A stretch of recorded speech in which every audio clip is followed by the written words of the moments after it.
Praise the Lord. இயேசுவின் ரத்தம் ஜெயம். தினமும் இயேசு நிகழ்ச்சிக்கு உங்களை கர்த்தராகிய இயேசு கிறிஸ்துவின் நாமத்தில் வரவேற்கிறேன். செய்தியின் தலைப்பு, மீண்டும் உன்னத நிலை உங்களுக்கு உண்டு. ஆதார வசனம் எரேமியா 31:4. இஸ்ரவேல் என்னும் கன்னிகையே, மறுபடியும் உன்னை கட்டுவிப்பேன், நீ கட்டப்படுவாய்.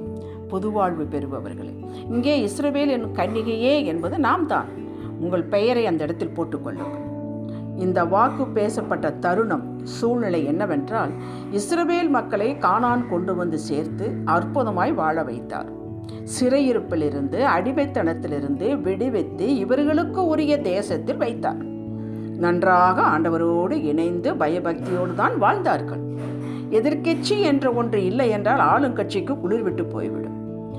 நம்மை கேட்க அதட்ட யாரும் இல்லை என்ற நிலை வந்துவிடும். இப்படித்தான் இஸ்ரவேல் மக்கள் ஏற்கனவே கானானில் இருந்த அந்நிய ஜாதிகளோடு இணைந்து கொண்டு பாகால்களுக்கு மேடைகளை கட்டி ஆராதனை செய்து கர்த்தரை விட்டு கொஞ்சம் கொஞ்சமாக விலகினார்கள்.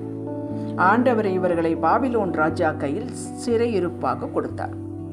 எரேமியா தீர்க்கதரிசியின் மூலமாக தேவன் பேசிக்கொண்டே வந்தார். நான் சொல்கிறேன், போங்கள், சிறையிருப்பில் இருங்கள், 20 வருடங்கள் கழித்து நான் உங்களை மீட்டுக் கொள்கிறேன் என்றார். இப்போது அதே எரேமியா தீர்க்கதரிசியின் மூலமாக தம் மக்களுக்கு வாக்கு கொடுக்கிறார். சரி, போதும், நீங்கள் இருளில் சிறையிருப்பில் இருந்தது போதும், நான் உங்களை மறுபடியும் ஆவியில் இருந்தது போல கட்டுவேன், நீ கட்டப்படுவாய் என்றார். கட்டுவேன் என்று சொன்னாலே போதுமானது. ஏன் நீ கட்டப்படுவாய் என்று அதையே உறுதிப்படுத்துகிறார் என்றால், மறுபடியும் அடிமைத்தனத்திற்கு போன பின் தான் உனக்கு தெளிவு உண்டாயிருக்கிறது. விழித்து கொண்டாய். இனி நீ என்னுடைய வாக்கை விடமாட்டாய், என்னை விடமாட்டாய், இறுக பிடித்து கொண்டாய். நான் வெட்டி கொண்டு வா என்றால் நீ வெட்டி கட்டி கொண்டு வருவாய். அந்த அளவுக்கு நீ தாகமாக இருக்கிறாய், கீழ்ப்படுத்தி விட்டாய். நான் என் ஜீவ தண்ணீரை ஆவியானவரை ஊற்றுவேன், நீ திருப்தி அடைவாய். இதுதான் கட்டப்படுவாய் என்பதற்கு. அதாவது நாமும் அவரோடு குஷியாக இணைந்து கொண்டோம். ஒன்றுனா 2 செய்கிறோம். எசேக்கியா தீர்க்கதரிசியின் மூலமாக அதை எரேமியா வாழ்ந்த காலத்தில் தான் எசேக்கியா தீர்க்கதரிசி வாழ்ந்தார். அவரும் மூலமாக பூர்வ நாட்களில் நீங்கள் இருந்த நிலைமையில் நான் உங்களை ஸ்தாபித்து உங்கள் முந்தினை சிறைப்பார்க்குள் உங்களுக்கு நற்சீர் உண்டாக செய்வேன், அதனால் நான் கர்த்தர் என்று அறிந்து கொள்வீர்கள் என்றார். எசேக்கியா 36:11. அப்படியே செய்தார். இன்று இதன் மூலம் நமக்களிக்கும் செய்தி என்ன? நாமும் அடிமைத்தனத்திலிருந்து ரட்சிக்கப்பட்டோம். பாவங்கள் கழுவப்பட்டது இயேசுவின் இரத்தத்தினாலே. ஆக்கினை தீர்ப்பிலிருந்து விடுதலையானோம். 2ஆம் மரணம் நமக்கில்லை. இயேசு ஏற்றுக்கொண்டு அதெல்லாம் முடித்து விட்டார் சிலுவையில். புதிய உடன்படிக்கையின் மக்கள் ஆனோம். தேவனுடைய நேரடி பார்வையில் வந்தோம். தேவ நீதி நம்மேல் விழுந்தது. நீதிமான்களாக்கப்பட்டோம். நீதியே செய்யாமல் நாம் நீதிமானாக்கப்பட்டோம்.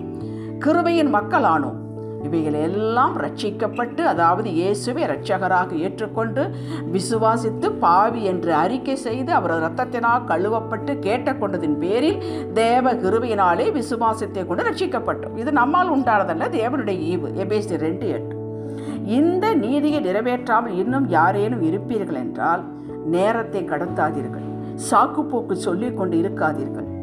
இல்லைங்க, சபைக்குத்தான் போகிறேன், இயேசுவைத்தான் தொழுகிறேன், வேதத்தை தான் வாசிக்கிறேன், வேதத்தை தான் நம்புகிறேன் என்றாலும் இன்று கர்த்தருடைய வருகையாக இருந்தால் நீங்கள் பரத்திற்கு வர முடியாதே. யோசித்து பார்.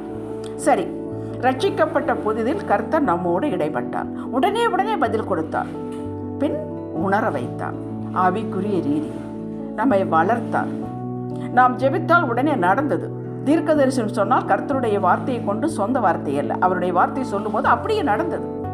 உலக பிரகாரமான செழிப்பும் காரியங்களும் மடமடவென நிகழ்ந்தன. பின் கொஞ்சம் வருஷமாக ஏது நடக்கவில்லை. ரிவர்ஸில் வண்டி போவது போல இருக்கிறது. ஜெபித்தும் பதில் இல்லை. மாற்று திசையில் போவது போல இருக்கிறது என்றால் உணர்வீர்கள் என்றால் உங்களை நீங்களே வைத்து பாருங்கள். ஆண்டவரிடம் எந்த பழுதும் இல்லை. அவரை வைத்து பார்க்க வேண்டாம், உங்களை வைத்து பாருங்கள். உங்கள் பாதையை பாருங்கள், உங்கள் சிந்தனையை பாருங்கள், உங்கள் பேச்சை பாருங்கள்.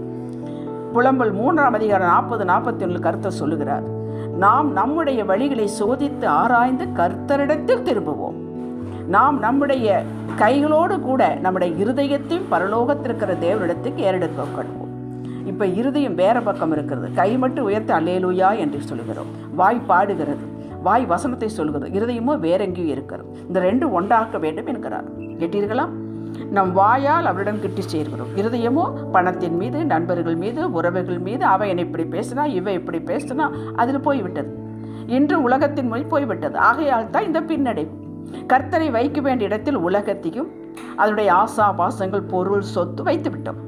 அவருக்கு கொடுக்க வேண்டிய நேரத்தை இவைகளுக்கு கொடுத்து விட்டோம். வேலை வேண்டும் வேண்டும் என்று ஜெபித்தோம், வேலை கொடுத்தார். உடனே கர்த்தருக்கு கொடுக்க வேண்டிய நேரத்தை வேலைக்கு கொடுத்து விட்டோம். வீடு வேண்டும் வேண்டும் என்று ஜெபித்தோம், வீட்டை கொடுத்தார். இப்பொழுது கர்த்தருக்கு கொடுக்க வேண்டிய நேரத்தை வீடு சுத்தம் பண்ணுவதில், வீட்டை மெயின்டைன் பண்ணுவதில், அழகு பார்ப்பதில் இறங்கிவிட்டோம். புரிந்து கொள்ளுங்கள். இன்றைய கர்த்தரிடம் இவற்றை சொல்லி மன்னிப்பு பெற்று ஆதியில் நாம் எப்படி கர்த்தரை தேடினோமோ அப்படி தேட திரும்பிக் கொண்டால் கர்த்தர் தம் வாக்கின்படியே முதலில் நமது ஆவிக்குரிய வாழ்வை கட்டுவார், செப்பனிடுவார். கீழ்ப்படிந்தால் அத்தனையும் சரி செய்து நம் ஆத்துமாவை தேற்றி பலப்படுத்துவார். இதிலே நிலை நிறுத்துவார். முதலில் ஆத்துமாவில் தான் கை வைப்பார், அதை சரி பண்ணுவார். நம்ம சிந்தையை சரி பண்ணுவார். அவரோடு ஒத்துழைக்க வேண்டும். இந்த ப்ராசஸை ஏற்றுக்கொள்ள வேண்டும். 1-2 தெசலோனிக்கேயர் 3:3 வாசியுங்கள். இதுதான் முக்கியம். முதலில் நடக்க வேண்டியது. பின் நம்மை உயர்த்துவது, காரியம் வாய்க்க செய்வது, செழிப்படைய செய்வது அவருக்கு அற்ப காரியமுங்க. அதுக்கு நேரமே வேண்டியதில்லை. 2 ராஜாக்கள் 3ஆம் அதிகாரம் 17-18 வாசித்து பாரு. மறுபடியும் நம்ம உயர்தனங்களை வைத்து அழகு பார்ப்பார். யோபுவை போல, ரூத்தை போல, எஸ்தரை போல. ஹல்லேலூயா. ஜெபிக்கலாம். தகப்பனே, எங்கள் வழிகளை உய்த்து ஆராய்ந்து நிதானித்து இன்றே உங்களுடைய இருதயபூர்வமாக திரும்பிவிட்டோம். உமது வார்த்தையின்படி எங்களது வாழ்வின் எல்லா பகுதியும் கட்டுவீராக, நிலை நிறுத்துவீராக, எங்கள் மூலமாக மகிமையை படுவீராக. இயேசுவின் நாமத்தில் பிதாவே, ஆமேன். ஹல்லேலூயா.